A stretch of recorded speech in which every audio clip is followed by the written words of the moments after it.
Halo semuanya, di video kali ini kita akan membahas mengenai hak asasi manusia. Nah, materi ini tuh penting banget untuk kita sebagai warga negara, juga dalam konteks hukum administrasi negara dan hukum tata negara. Jadi, langsung aja mulai. HAM adalah hak dasar yang melekat pada setiap manusia sebagai makhluk Tuhan. Hak ini harus dijunjung tinggi, dihormati, dan dilindungi oleh negara, hukum, dan pemerintah. Dasar hukumnya ada di Undang-Undang Dasar 1945 dan UU Nomor 39 Tahun 1999 tentang Hak Asasi Manusia. HAM itu kodrati, universal, dan abadi. Yang artinya, HAM ini sudah melekat pada manusia sejak lahir, berlaku untuk semua orang, dan tidak bisa dicabut. Karena itu, HAM wajib dilindungi dan gak boleh diabaikan atau dikurangi. Nah, hak asasi manusia ini sendiri terbagi menjadi beberapa karakteristik. Di antaranya ada individual, universal, supralegal, kodrati, dan kesamaan derajat. Individual artinya melekat kepada setiap orang, bukan kelompok. Yang kedua, universal artinya berlaku kepada semua orang tanpa memandang suku, ras, agama, dan gender. Supralegal artinya lebih tinggi dari hukum buatan manusia manapun. Kodrati artinya bersumber dari kodrat manusia. Dan yang terakhir, kesamaan derajat, semua manusia setara dalam harkat dan martabat. Oke, selanjutnya kita akan membahas mengenai sejarah dan deklarasi hak asasi manusia di dunia maupun di Indonesia. Jadi, untuk sejarah di dunia itu dimulai pada zaman kuno, di mana konsep awal HAM itu bisa ditelusuri dari berbagai budaya dan juga agama-agama kuno seperti Hindu, Buddha, dan ada juga prinsip-prinsip keadilan dalam hukum Romawi.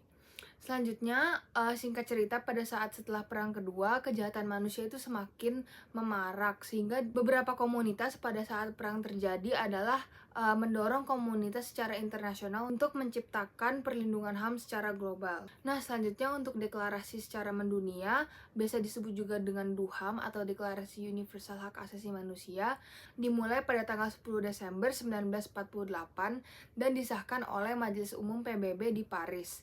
Jadi, isi-isi pokok dari DUHAM tersebut adalah kurang lebih hak untuk hidup, hak untuk berpendidikan, bebas dari penyiksaan, diskriminasi, dan lain sebagainya. Nah, selanjutnya kita juga akan membahas secara singkat sejarah hak asasi manusia masuk ke dalam Indonesia.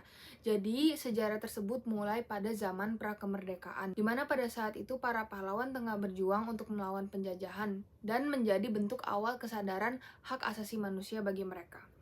Selanjutnya, pada saat Undang-Undang Dasar 1945 dibentuk, sudah memuat nilai-nilai HAM di dalamnya, tepatnya pada pasal 27, 28, 29, dan 30. Dilanjuti dengan era reformasi, yaitu reformasi 1998, di mana perhatian kepada HAM itu semakin meningkat dan semakin pesat di Indonesia.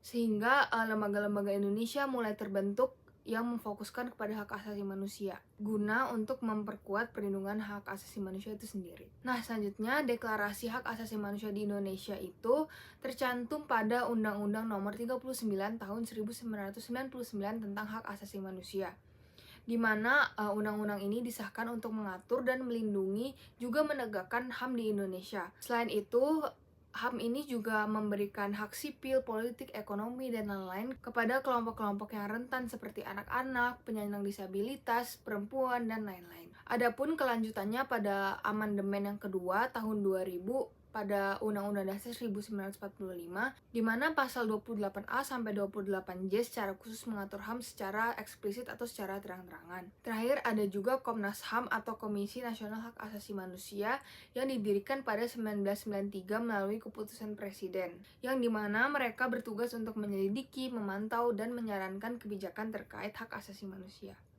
Lalu selanjutnya terdapat klasifikasi umum HAM berdasarkan prinsip universal. Yang pertama ada hak berpikir dan berpendapat, yaitu bebas menyatakan pikiran dan opini. Yang kedua, hak memiliki sesuatu, yaitu hak kepemilikan atas benda atau harta.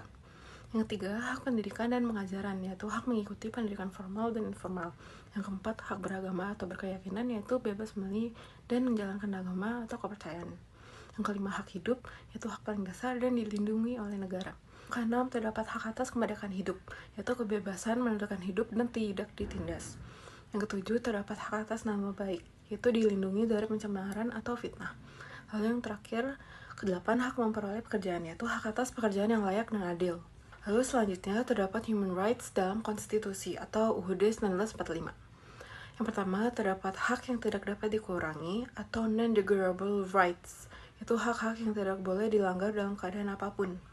Terdapat hak untuk hidup, hak untuk tidak disiksa, hak kebebasan berpikir dan hati nurani, hak beragama, hak untuk tidak diperbudak, pengakuan sebagai pribadi di hadapan hukum, lalu tidak dituntut dengan hukum yang berlaku surut.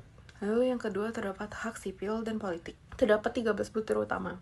Yang pertama ada hak hidup, kedua hak jaminan hukum yang adil, yang ketiga hak kesamaan dalam pemerintahan, keempat hak kewarganegaraan, kelima hak berpindah tempat, keenam kebebasan beragama, ketujuh kebebasan berpendapat dan berekspresi, dan seterusnya. Lalu yang ketiga terdapat hak ekonomi, sosial budaya, dan politik. Terdapat 13 butir juga. Yang pertama hak memilih dan dipilih, kedua hak memperoleh pekerjaan, yang ketiga hak atas kondisi kerja adil, empat hak membentuk serikat kerja, kelima hak atas jaminan sosial, keenam perlindungan terhadap keluarga dan anak, dan yang ketujuh hak standar hidup layak, dan seterusnya. Lalu yang keempat terdapat hak khusus dan hak atas pembangunan. Terdapat 7 butir.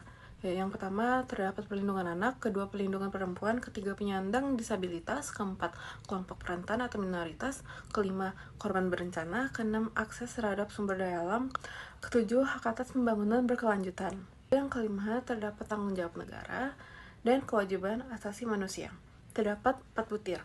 Yang pertama melindungi HAM, memajukan HAM, menegakkan HAM, dan yang terakhir memenuhi HAM.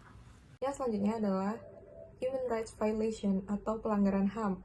Pelanggaran HAM sendiri menurut pasal 1 angka 6 Undang-Undang Nomor 39 tahun 1999, yaitu setiap tindakan baik oleh individu maupun kelompok atau aparat negara yang secara sengaja maupun karena kelalaian yang secara melawan hukum membantai, menghalangi atau mencabut hak asasi orang lain dan tidak mendapatkan penyelesaian hukum yang adil.